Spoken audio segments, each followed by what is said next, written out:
চলমান 2026 আইপিএলে 10 দলের 2 ওপেনাররা কে কত রান করেছেন চলুন দেখে নেওয়া যাক। সানরাইজার্স হায়দ্রাবাদের 2 ওপেনার অভিষেক শর্মা এবং ট্রাভিস হেড, যাদেরকে ফ্রাঞ্চাইজি খরিদ করেছে 28 কোটি রুপিতে। এই 2 ব্যাটার নিজেদের প্রথম ম্যাচে করেছেন 18 রান।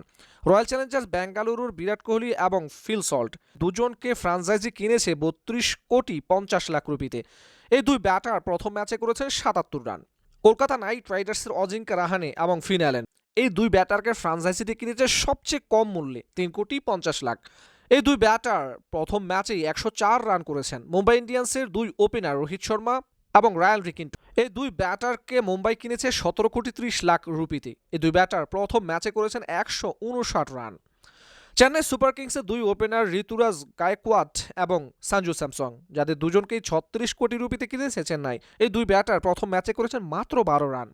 রাজস্থান রয়্যালসের 2 ওপেনার ইয়াশিসবি জয়সওয়াল এবং বৈভব সূর্যবংশী এই 2 ক্রিকেটারকে কিনেছে 19 কোটি 10 লাখ রুপিতে। দুজনে মিলে করেছেন 90 রান। গুজরাট টাইটান্সের 2 ওপেনার শুভমেন গিল এবং সাই সুদর্শন, যাদেরকে 25 কোটি রুপিতে কিনেছে গুজরাট। এই 2 ব্যাটার নিজেদের প্রথম ম্যাচে করেছেন 52 রান। 7 কোটি 80 লাখ রুপিতে কেনা পাঞ্জাব কিংসের 2 ওপেনার পপসিমরান সিং এবং প্রিয়াংশ আরিয়া প্রথম ম্যাচে করেছেন 44 রান। 30 কোটি 40